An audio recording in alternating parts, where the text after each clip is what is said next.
He titulado retos. Los retos son múltiples. No vamos a hablar de los retos, sino de algunos de los retos que, en mi opinión, son cruciales.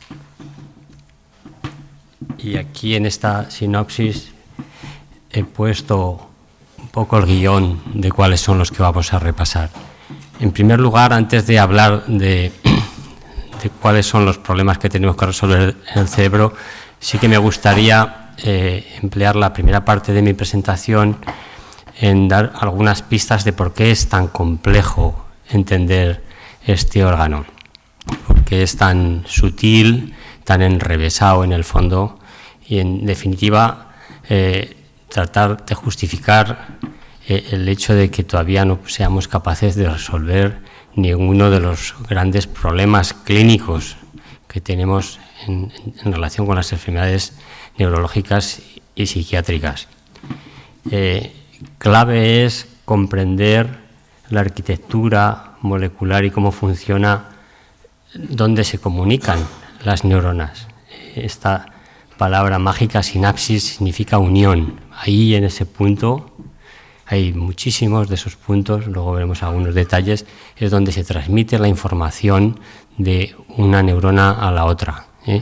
Clave, por tanto, para comprender cómo procesa nuestro cerebro toda la información que recibe, tanto la que viene codificada por los genes que tenemos como por las respuestas al entorno, están ahí.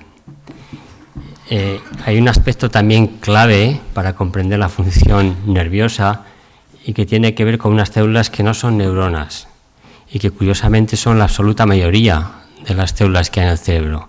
Y estas células en su conjunto se denominan neuroglía y no están muy bien conocidas ni estudiadas. En particular, el centro Achúcarro pone su énfasis en desvelar esa cara oculta del cerebro y qué importancia tiene para su funcionamiento normal y patológico. También daremos algunas pistas de cómo aprende el cerebro y cómo recuerda lo que vivimos.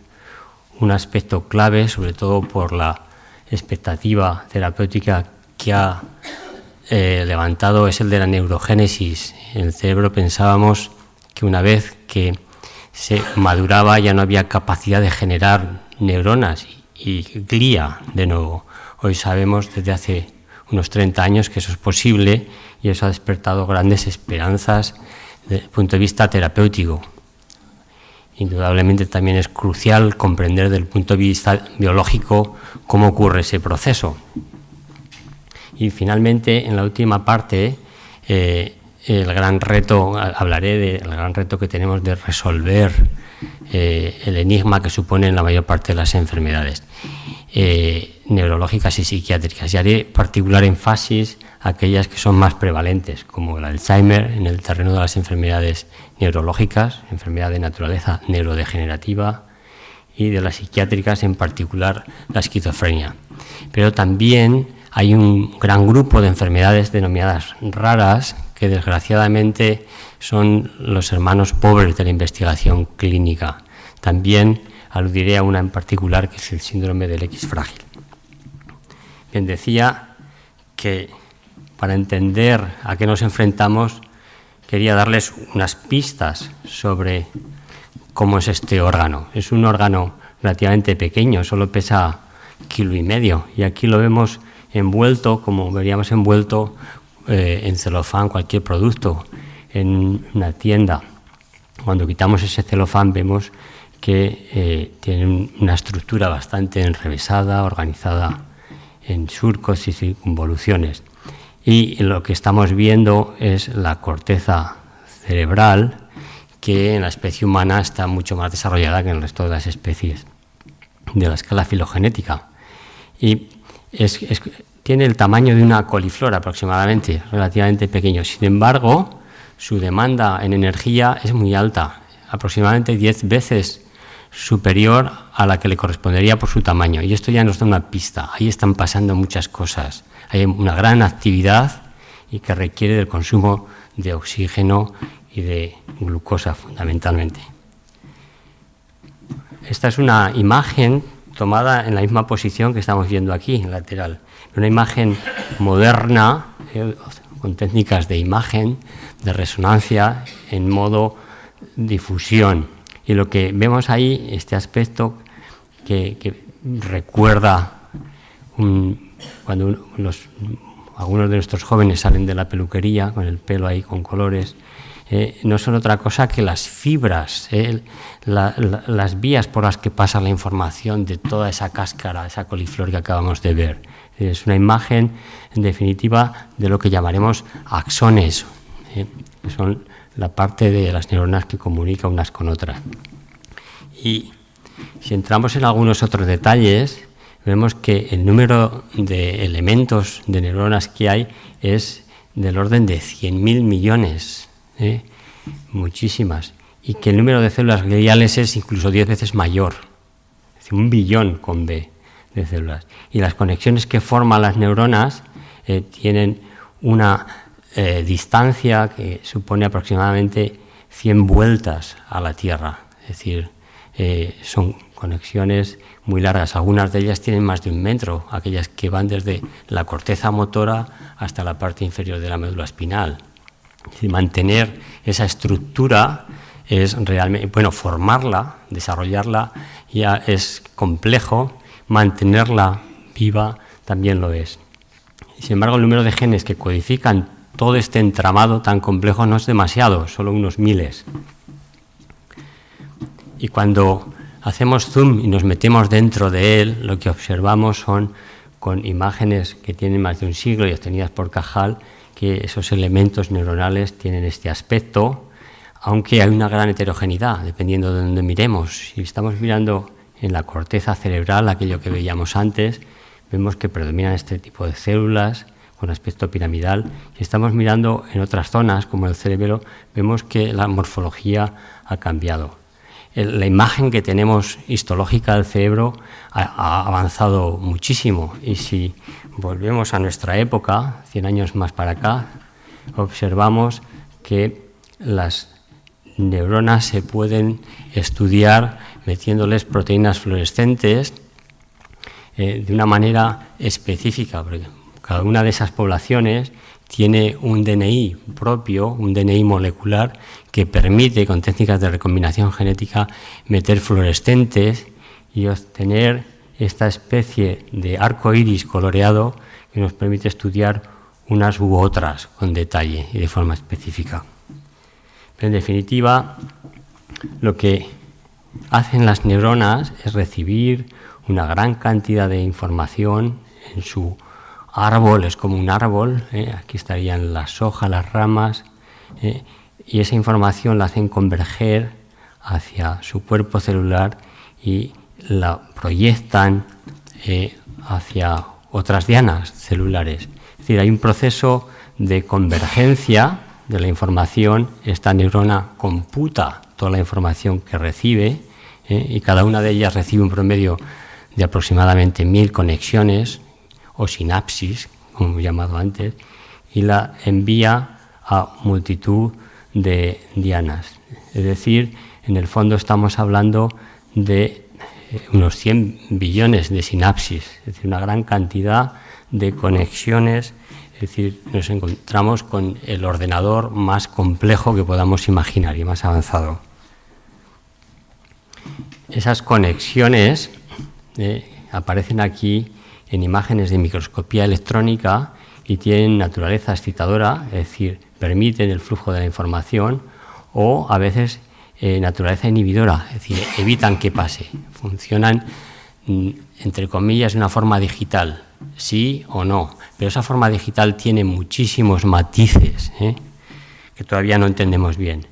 Cuando miramos de forma esquemática la arquitectura de estas uniones, vemos la maquinaria molecular que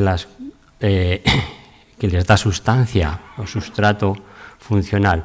Esa maquinaria molecular, a grandes rasgos y sin entrar en detalles, consiste en un emisario o mensaje, que es el neurotransmisor, que se libera y actúa sobre unos sensores que son los receptores, de manera que la información fluye en esta dirección. Pero en el entorno hay moduladores importantes, y aquí tiene un papel clave en las células no neuronales, lo que hemos llamado glía. En cualquier caso, lo que pasa aquí no es banal, es crucial.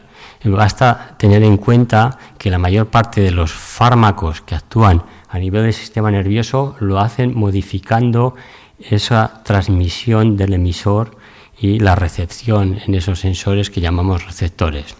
Con lo cual, comprender esta estructura y sus detalles es un reto de la mayor importancia, sobre todo pensando en desarrollos terapéuticos. Lo que pasa en esas uniones o sinapsis es relevante también al aprendizaje y a la memoria. Es decir, que modificaciones por una actividad determinada a nivel del emisario pueden producir una huella, un cambio en esta unión que determinará el funcionamiento ulterior. Es decir, en condiciones normales, el emisario, el mensajero, el transmisor, actúa sobre el receptor y produce una señal de este tipo, pero si aquí ejercitamos la liberación de esa señal y su recepción, nos encontraríamos con que esa señal es más potente y ese cambio dura horas, días, semanas, deja una impronta. Esto constituye lo que entendemos como el sustrato molecular de la memoria. Si comparan estos dos esquemas, ven que aquí hay una entidad molecular que modifica su funcionamiento. Muy bien, uno podría pensar de una forma naif que si modificamos esa estructura molecular puede que aprendamos más fácil o que recordemos de una manera más eficiente. Pero eso tiene efectos secundarios, porque cuando se intentó cambiar esta estructura en animales modificados genéticamente, que reforzaban su funcionamiento, los ratones efectivamente aprendían más rápido y se acordaban más tiempo de lo que habían aprendido, pero sin embargo presentaban síntomas de ansiedad y otros problemas asociados al estrés traumático. Es decir, que recordaban sucesos que eran negativos y eso les bloqueaba su funcionamiento normal. Por tanto, el cerebro, de alguna manera, aprende, recuerda, pero también olvida, sobre todo aquellos aspectos más negativos, para de esa manera evitar lo que ocurría en este mutante. Decía antes que aproximadamente el 90% de las células del sistema nervioso lo constituye la población que denominamos células gliales y que vemos aquí representadas en relación con las células reina y principales, que son las neuronas.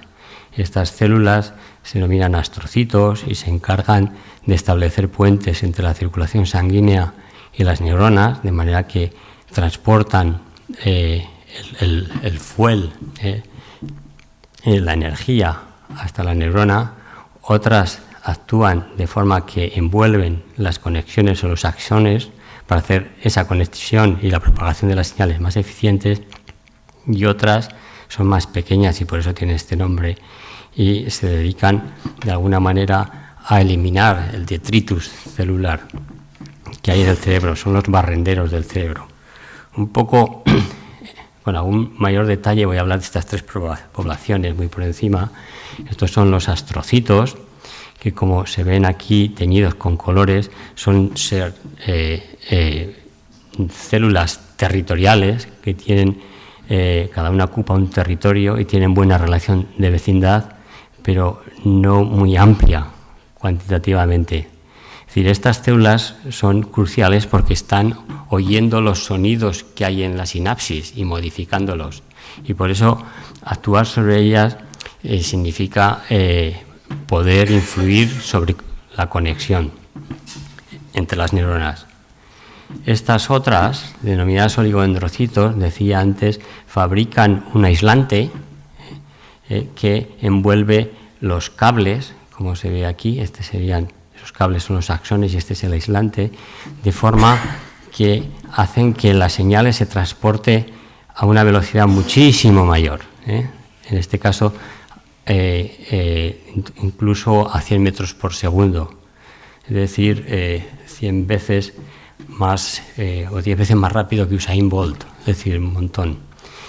El problema que tiene es que cuando esta vaina, que se denomina de mielina, se deteriora, el paso de la información se ralentiza, y es lo que ocurre en las enfermedades desmielinizantes y en particular en la esclerosis múltiple, que es una enfermedad que se desmieliniza y que, por tanto, la información tanto motora como sensorial discurre más lenta y eso produce síntomas neurológicos múltiples.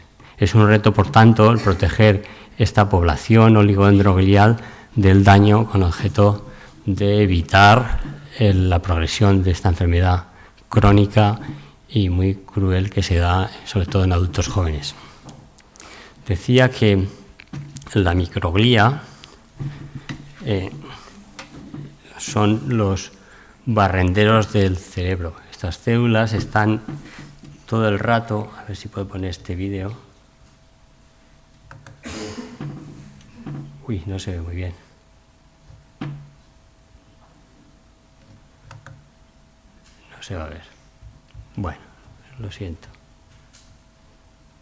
Antes se veía, ahora no se ve. Son células que están de patrulla, como la policía municipal, por el municipio, en este caso es el cerebro, y tienen este aspecto. Sin embargo, cuando detectan un robo, un asalto, en este caso cualquier cuestión accidental que altera la textura del tejido, cambian rápidamente, y cuando digo rápidamente es en minutos, a este otro aspecto que tiene naturaleza macrofágica y que van allá y devoran o eliminan todo el detritus celular que se produce. Estas células están muy activas en enfermedades de naturaleza neurodegenerativa, como el Alzheimer, como vemos aquí. Y su función en estos estadios del proceso es beneficiosa, o sea, entendemos, para el funcionamiento del cerebro, pero cuando pasa a estos puede ser perjudicial y contraproducente. Por eso es un reto de la neurociencia actual modular la actividad con fines terapéuticos. Es un reto todavía poco explotado. Vamos a dar un salto un poco ahora a la globalidad del cerebro. El cerebro hay que comprenderlo básicamente como un órgano que recibe información, básicamente sensorial, y que la procesa y ejecuta acciones, una parte de ellas motoras, que son las más evidentes. Hoy podemos tener imágenes del cerebro en acción, como vemos aquí, y observar que distintas actividades mentales se focalizan en distintas zonas del cerebro. Por ejemplo, cuando estamos escuchando palabras, la actividad se centra en la parte que recibe la información auditiva, como es lógico. Sin embargo, cuando la estamos hablando, está en la parte motora, que es un área situada ahí, se denomina de Broca. Es decir, constituye, sin entrar en más detalles, un reto actual conocer todos estos mapas funcionales que se generan con distintas actividades. Aquí son actividades relativamente sencillas, pero otras un poco más elaboradas y complejas. Y cómo esos mapas se generan en condiciones normales, en personas sanas, y también cómo se modifican en condiciones patológicas. Otro aspecto importante y no bien conocido es el de la plasticidad. El cerebro se modifica. Antes hemos visto que cuando aprendemos algo o recordamos algo, hay una impronta que queda en esas conexiones que hemos llamado sinapsis. Pues en global, cuando aprendemos cosas como, por ejemplo, hacer juegos malabares, el cerebro cambia su estructura a nivel global y eso se puede objetivar con técnicas de imagen. Esta persona, en esta zona que aparece aquí en amarillo, tenía un tamaño cortical al empezar a hacer este tipo de manipulaciones motoras, pero cuando aprendió, varias semanas después, hay un aumento del tamaño de la representación de esas funciones. Un aumento que es notable, es de en torno a un 3%, y cuando deja de practicarlas, ese aumento se reduce, incluso en el largo plazo desaparece. El manipular esa capacidad de modificar el cerebro es importante el conocer cuáles son los mecanismos que participan en él, sobre todo de cara al envejecimiento. A medida que envejecemos, la capacidad plástica innata del cerebro disminuye, y sobre todo en circunstancias patológicas como es el daño cerebral, bien por un ictus, un accidente cerebrovascular, o por un accidente traumático del cerebro. Otro de los aspectos importantes es el de la neurogénesis. Decía al empezar que la idea que teníamos es que el cerebro, una vez que madura, ya no tiene capacidad de generar nuevas células, neuronas y glía. Esta idea preconcebida ha cambiado, y sabemos desde hace aproximadamente 30 años, sobre todo en estudios que se iniciaron en los jilgueros, es decir, pájaros que cantan, y durante el periodo había periodos en los que empezaban el canto en el que se generaban nuevas neuronas, que luego desaparecen. Esos estudios, inicialmente en pájaros, luego se extendieron a mamíferos y más recientemente a humanos. Y hoy sabemos que durante el desarrollo el cerebro se genera a partir de estas células radiales, y aquí aparecen todas las células, y que queda un remanente de esa capacidad en el cerebro ya adulto. Son zonas, 2 en concreto, que tienen capacidad para generar nuevas neuronas y células gliales. Esa capacidad parece que se estimula cuando hay un daño cerebral. Es decir, el potenciar ese nicho neurogénico tiene importancia, por tanto, con objeto de compensar la carencia o falta producida bien como consecuencia del envejecimiento o como consecuencia de un proceso patológico en marcha. Incluso sabemos algunas formas para potenciar la neurogénesis. Por ejemplo, sabemos que la sociabilidad, es decir, ir al bar, hablar con los amigos, potencia la neurogénesis adulta. El ejercicio físico también la potencia, y un medio enriquecido, entiéndase, pues tener hobbies como leer, ir al cine, ver cuadros, oír música, etcétera, etcétera. En definitiva, todos estos estímulos potencian la capacidad neurogénica. Afortunadamente, aquí en Euskadi tenemos costumbre de ir bastante al bar y salir con la cuadrilla. Somos bastante deportistas y bueno, tenemos buenos museos y buena temporada de ópera. Eso probablemente explique que aquí se vive, es uno de los sitios del mundo donde más longevidad hay, ¿no? Hay otros factores, naturalmente. Bien, me voy a referir brevemente y muy de paso a la enfermedad de Alzheimer, la enfermedad neurodegenerativa más prevalente. A partir de los 70 años, un porcentaje importante de la población, que supera el 5%, la padece. A medida que progresa la edad podemos llegar hasta el 50%, sobre todo en la gente más longeva. Lo que pasa al cerebro en esta enfermedad es que se atrofia. Esta coliflor se resquebraja y eso ocurre básicamente porque perdemos neuronas y glía, y por tanto hay atrofia, hay pérdida de tejido nervioso. En paralelo a la pérdida de tejido nervioso, sería la actividad en un cerebro normal, el consumo de glucosa, visto con técnicas de imagen moderna, de un cerebro Alzheimer. Si hay menos consumo, hay menos actividad. Y el sello neuropatológico de esta enfermedad es la aparición de unas placas formadas por un depósito que se denomina amiloide y unos ovillos neurofibrilares que ponen de manifiesto la hiperfosforilación de una proteína que daña el árbol que formaban las neuronas. Se inicia esta pérdida neuronal muchísimo antes de dar síntomas, es decir, se calcula que en torno a 10 o 20 años antes de aparecer los síntomas ya tenemos la enfermedad de base progresando. Esto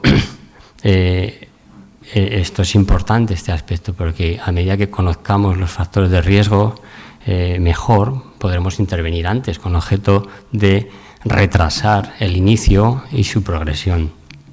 Y el sello típico de esta enfermedad a nivel sintomatológico es la pérdida de memoria, como casi todos conocemos por haber tenido a una persona allegada que la padece. Y desgraciadamente no conocemos mucho, a pesar de que la actividad investigadora es muy grande. Sabemos que hay dos tipos de enfermedades de Alzheimer, unas que inician pronto, en torno a los 30, 60 años, y que tienen un trasfondo genético claro. Sin embargo, la mayor parte es de inicio tardío y no conocemos su naturaleza. Conocemos algunos detalles moleculares, pero no muchos. Es decir, que en la mayoría de los casos, 98-99%, no tenemos mucha idea qué es lo que la causa.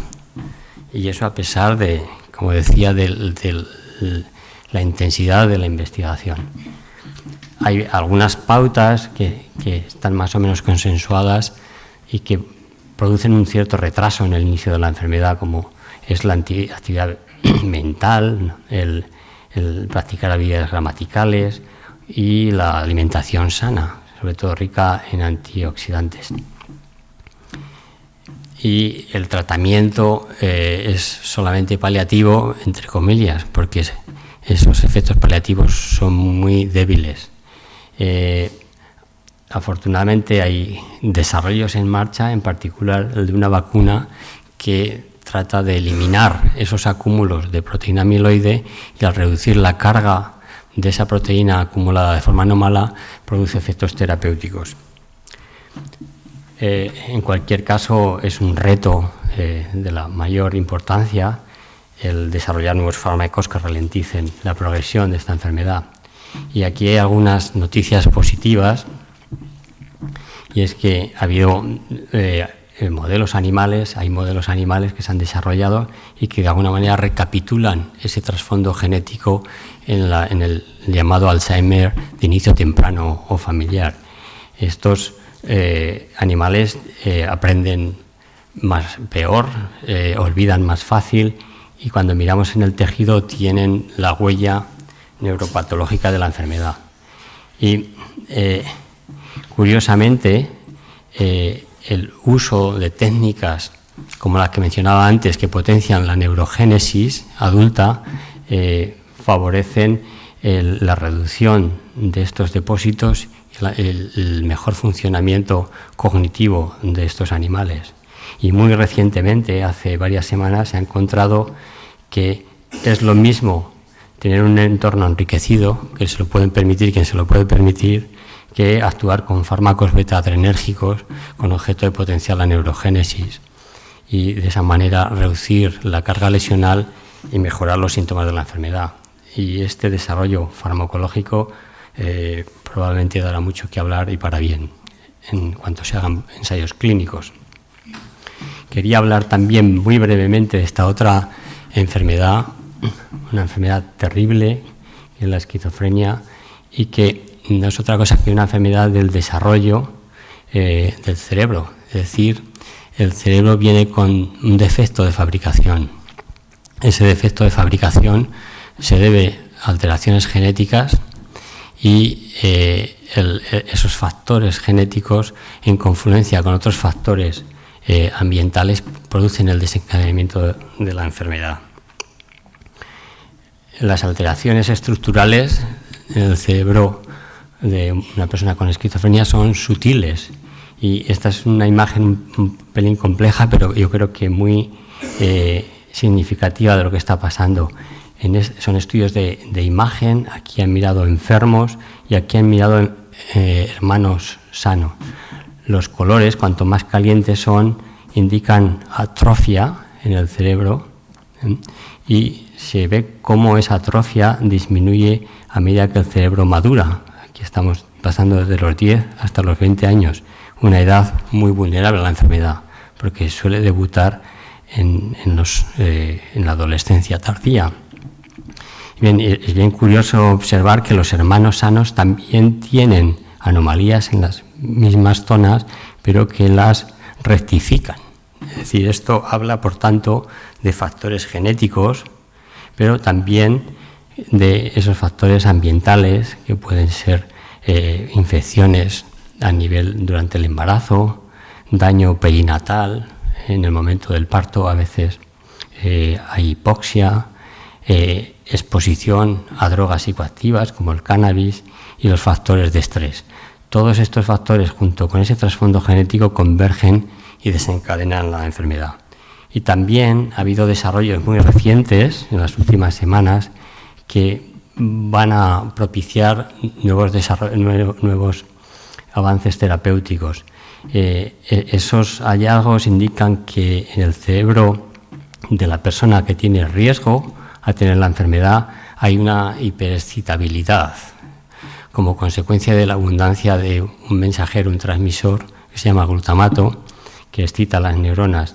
Esa hiperexcitabilidad produce mayor necesidades metabólicas, hipermetabolismo, y en circunstancias normales se mantiene ahí latente, pero en condiciones de estrés ambiental, ansiedad, cannabis, etcétera, etcétera, puede dar el salto y pasar este umbral y dar síntomas y transformarse en un cerebro enfermo.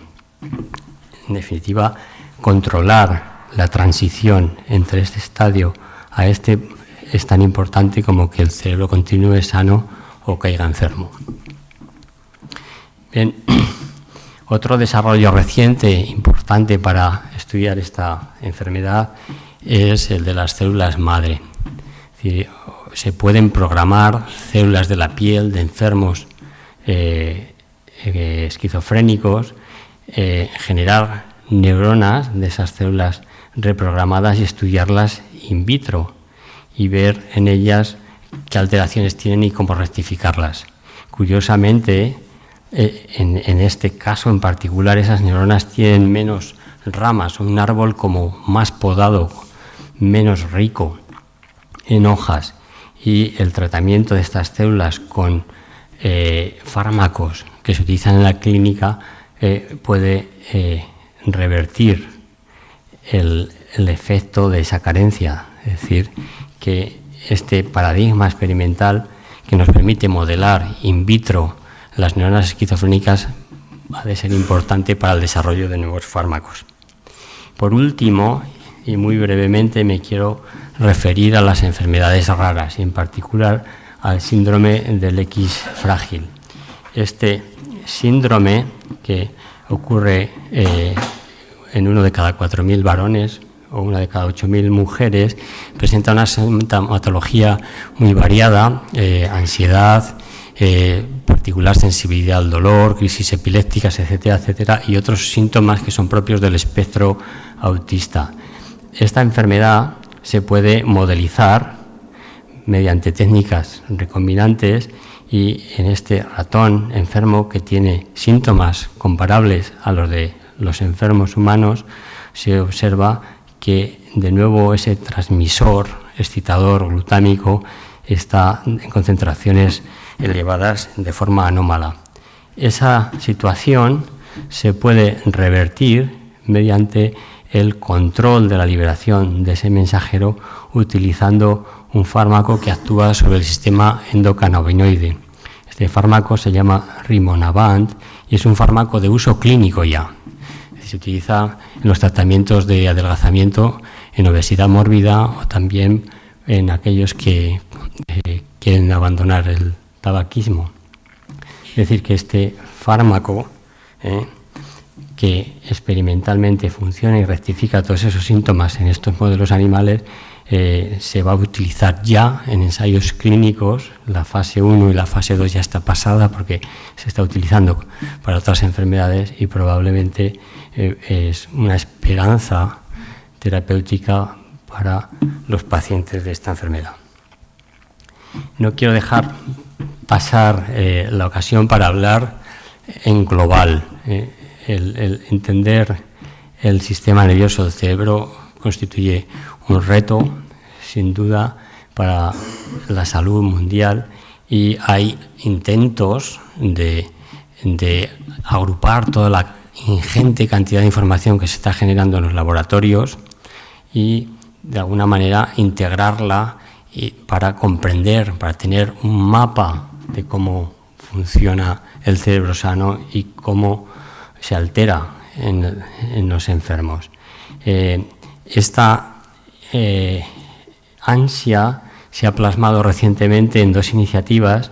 Una es el llamado Proyecto Cerebro Humano en Europa, y a la que se han destinado, se ha aprobado hace un par de meses, 1.200 millones de euros en 10 años, y en las que tiene una importante participación España, y en particular, de forma también indirecta, el Centro Achucarro. También en Estados Unidos hay una iniciativa paralela a la que se ha anunciado recientemente por el presidente Obama, en la que se va a dedicar del orden de 100 millones de dólares este año, y es esperar que en los siguientes. ¿Y qué es lo que pretende? Lo que pretende, en definitiva, es agrupar información proveniente de estudios genéticos en relación con la cognición, darle un sustrato biológico a los síntomas que se ven en la clínica. Esto, que es una necesidad obvia, no está bien documentada en la mayor parte de los casos, y toda esa información, mediante el uso de supercomputadores, integrarla para obtener de alguna manera pautas de actuación y de comprensión. En definitiva, esta iniciativa es la plasmación de otras iniciativas previas en las que se ha tratado de obtener un mapa molecular del cerebro humano, en la que se combinan las técnicas de imagen más recientes y sofisticadas con aquellas moleculares, con objeto de conocer la localización de todas las proteínas en el cerebro y generar ese tipo de mapas. Estos recursos están accesibles a toda la comunidad científica y a toda la sociedad, y basta pinchar en estos links, enlaces informáticos, para obtener una gran cantidad de información que puede ser interesante para un experimentador o para un clínico. Y finalmente, quería dejarles con este mensaje general que he tratado de transmitir. Es que el cerebro es un reto intelectual descomunal, un órgano hipercomplejo y que cambia. Saldremos de aquí con un cerebro un poco distinto del que hemos entrado, que la información generada todavía es insuficiente de cómo se desarrolla, madura y funciona, que las enfermedades neurológicas y psiquiátricas no están bien definidas y su tratamiento, desgraciadamente, solamente es paliativo, en el mejor de los casos, y que el desarrollo de nuevas terapias para estas enfermedades requiere de un esfuerzo al que queremos reclutar a la gente de mayor talento para hacer investigación de vanguardia. Y esto es todo. Gracias por la atención.